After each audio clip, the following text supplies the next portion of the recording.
இது ரொம்ப ரொம்ப ரொம்ப இம்பார்ட்டண்ட்டான ஒரு விஷயமா அறப்போர் இயக்கம் சொல்லியிருக்காங்க. பெரும்பாக்கத்தில் உள்ள பள்ளிக்கரணை சதுப்பு நில ராம்சார் பகுதியில் ரூபாய் 2000 கோடி மதிப்பிலான 1250 வீடுகள் கட்ட பிரிகேடு மார்கன் நிறுவனத்திற்கு சட்டவிரோத சுற்றுச்சூழல் மற்றும் கட்டுமான அனுமதி கொடுத்தது திமுக அரசு ஊழல். அனுமதி கொடுத்து திமுக அரசு ஊழல் செய்திருக்கிறது. சட்டவிரோதமாக வழங்கி அந்த பகுதியில் மேலும் வெள்ளம் ஏற்படுவதற்கான வழிகளை தமிழ்நாடு சுற்றுச்சூழல் துறையும் வனத்துறையும் சென்னை பெருநகர கட்டுமான குழுமம் துறையும் செய்துள்ளது. இங்கே கட்டுற அந்த சர்வே எண்கள் அந்த பள்ளிக்கரணை சதுப்பு நிலத்திற்கு உள்ளேயே இருக்குது. 4 சர்வே நம்பரும் உள்ளேயே வருது, வெளியில் இல்லை. வெளியில் பக்கத்துலனா கூட பரவாயில்ல, உள்ளேயே இருக்குது. இது எப்படி கவனக்குறைவாக இந்த தவறு நடக்க முடியும்? தேங்காமூடி அமைச்சர் சிஎம்டியை தான் எனக்கு வேணும்ன்ட்டு எதற்காக இவ்வளவு முனைப்பாக இந்த சிஎம்டியை கேட்டு பெற்றார் என்பது தெரிகிறதா? இதோட தாக்கம் என்னமா இருக்கும்? சோழிங்கநல்லூர் மேடவாக்கம்லாம் 3 மாடி வரைக்கும் தண்ணி நிற்கும், அவ்வளோதான். இந்த மழைக்கு வந்துடும். இதைத்தான் அது பேலன்ஸ் பண்ணுது.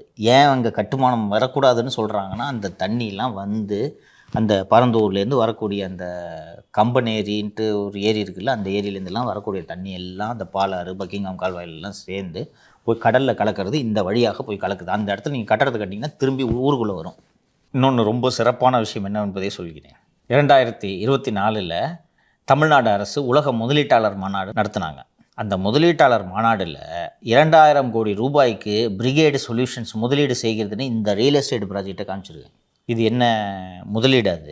இது ரியல் எஸ்டேட் ப்ராஜெக்ட், பிஸ்னஸ். அந்த 1250 வீட்டோட வேல்யூ 2000 கோடிப்பா. இது 2000 கோடி முதலீடா? இப்போ இவங்க சொல்லிடுறாங்களே இந்த புரிந்துணர்வு ஒப்பந்தம், இதோட லட்சணம்லாம் தெரியுதா? இது எப்படியா முதலீடாகும் 2000 கோடி? என்னைக்காவது பொய் சொன்னால் பரவாயில்ல சார், எல்லாமே பொய்யா சொன்னாங்க. இதே வேலையாக தெரியுறாங்க. பிரிகேடு நிறுவனம் 2000 கோடி முதலீடு செய்யுதுன்ட்டு இந்த குளோபல் இன்வெஸ்டர்ஸ் மீட்டில் சொல்லியிருக்கிறாங்கன்னா எவ்வளோ பச்சை போய் சொல்லியிருக்காங்க பார். இது எப்படி இந்த அதிகாரிகளுக்கு மெத்தப்படுத்த அதிகாரிகளுக்கு எப்படி தெரியாமல் போகிறது? சேர்பாவுக்கு தெரியாமல் நடந்திருக்குமா? அது சிஎம்க்கு தான் எதுவுமே தெரியாது, மீதி இருக்கிற அத்தனை பேருக்கும் எல்லாம் தெரியும். நீ தான் பெரிய சுற்றுச்சூழல் காவலர்கள் போல பேசுவீர்களே, என்ன செய்து கொண்டிருக்கிறீங்க பார். இப்போது இதற்கு இந்த ஒப்புதல் அளித்தார்கள் அல்லவா அதிகாரிகள். இந்த அதிகாரிகள் விதிகள் தெரியாமலா ஒப்புதல் அளித்திருப்பார்கள்? நேராக போய் பார்த்தா தெரிஞ்சிடாது இந்த சர்வே நம்பர் எங்கே இருக்குது. இது எப்படி இந்த அதிகாரிகளுக்கு மெத்தப்படுத்த அதிகாரிகளுக்கு எப்படி தெரியாமல் போகிறது?